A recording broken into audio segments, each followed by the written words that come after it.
नमस्कार बंधुरा आपनारा देखছেন মনের মতো রান্না। আমি আজকে আবারও একটা রেসিপি নিয়ে চলে এসেছি আপনাদের কাছে। আজকে আমাদের রেসিপি চিনির ভাজা পিঠে বা পোয়া পিঠে।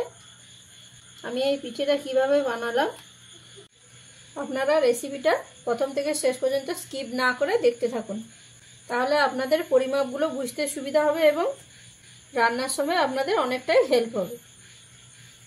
চিনির ভাজা পিঠে বানানোর জন্য আমি এখানে 300 গ্রাম ময়দা নিয়েছি, আর নিয়েছি 200 গ্রাম সুজি, আর নিয়েছি 200 গ্রাম চাল। চালটাকে আমি প্রায় 3 থেকে 4 ঘন্টা মতন ভিজিয়ে রেখেছিলাম। আপনারাও যখন করবেন তখন চালটাকে এইভাবে ভিজিয়ে নেবেন। দিয়ে এবারে চালটাকে আমি মিহি করে একটা পেস্ট করে নেব। চালটা আমি খুব সুন্দর করে মিহি করে পেস্ট করে নিয়েছি। একটা জায়গার মধ্যে ঢেলে দিচ্ছি। তার সাথে দিয়ে দিচ্ছি সুজি, আর দিচ্ছি ময়দা,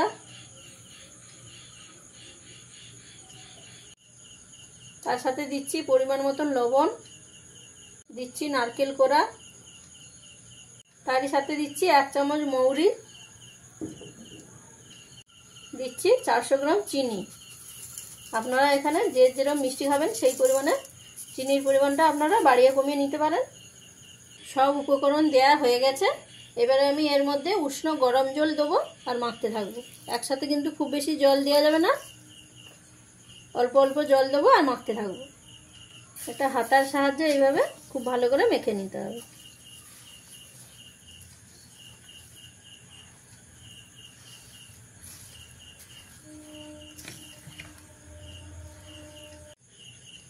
আবারও কিছুটা জল দিয়ে দিচ্ছি, দিয়ে আবারও খুব ভালো করে মেখে নেব।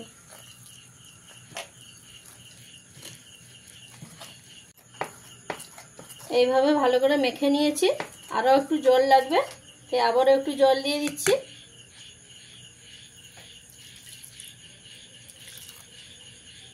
এইভাবে অল্প অল্প জল দিয়ে একটা খুব সুন্দর ব্যাটার বানিয়ে নিতে হবে।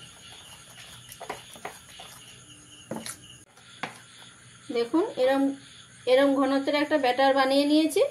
যেহেতু এখানে সুজি দেয়া আছে তাই সুজিটা জল টেনে নেবে, তাই তার জন্য আমি ব্যাটারটাকে আর একটু নরম করব। তার জন্য আমি আরও একটু এর মধ্যে জল দিয়ে দিচ্ছি।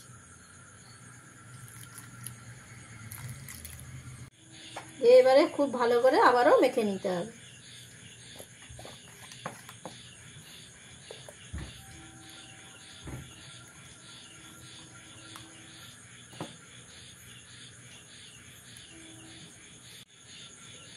দেখুন এইভাবে খুব সুন্দর করে একটা ব্যাটার বানিয়ে নিয়েছি। এবারে এই ব্যাটারটাকে আমি আধ ঘন্টার মতো রেস্টে রেখে দেবো। আধ ঘন্টা পরে দেখুন এইরকম একটা থকথকে ব্যাটার হয়েছে। তো এবারে আমি পিঠেগুলো ভেজে নেব।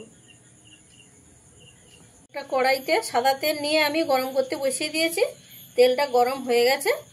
এবারে 1 হাতা ব্যাটার নিয়ে আমি তেলের উপরে দিয়ে দেবো।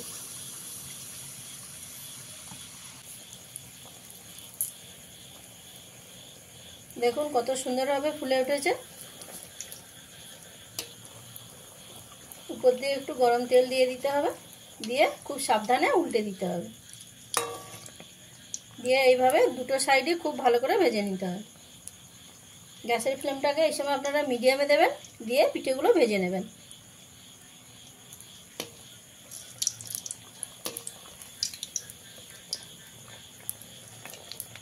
দেখুন কত সুন্দরভাবে পিঠেটা আমার ভাজা হয়ে গেল।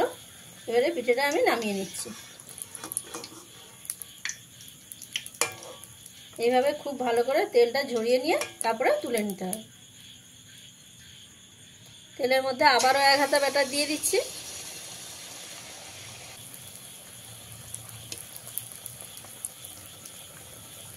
দেখুন এটাও খুব ভালোভাবে ফুলে উঠেছে। দিয়ে আবার এটাকে উল্টে দিতে হবে। উল্টে দিয়ে এটাকেও খুব ভালো করে দুটো সাইড ভেজে নিতে হবে।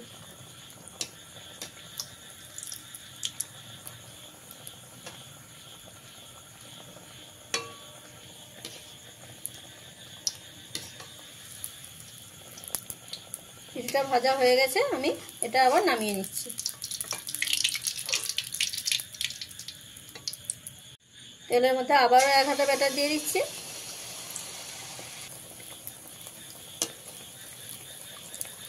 এটাও খুব ভালোভাবে ফুলে উঠেছে। দিয়ে এবারে খুব সাবধানে আস্তে করে উল্টে দিতে হবে। এত ফুলে উঠেছে উল্টানো যাচ্ছে না, এভাবে সাবধানে উল্টাতে হবে।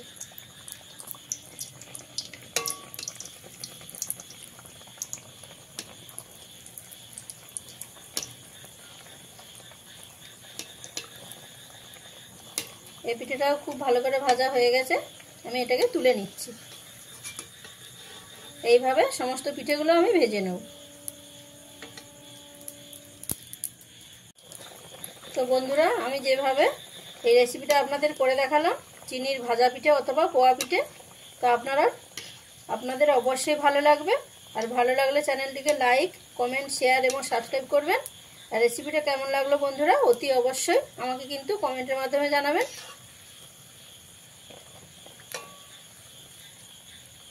পিঠেটা ভাজা হয়ে গেছে, আমি নামিয়ে নিচ্ছি।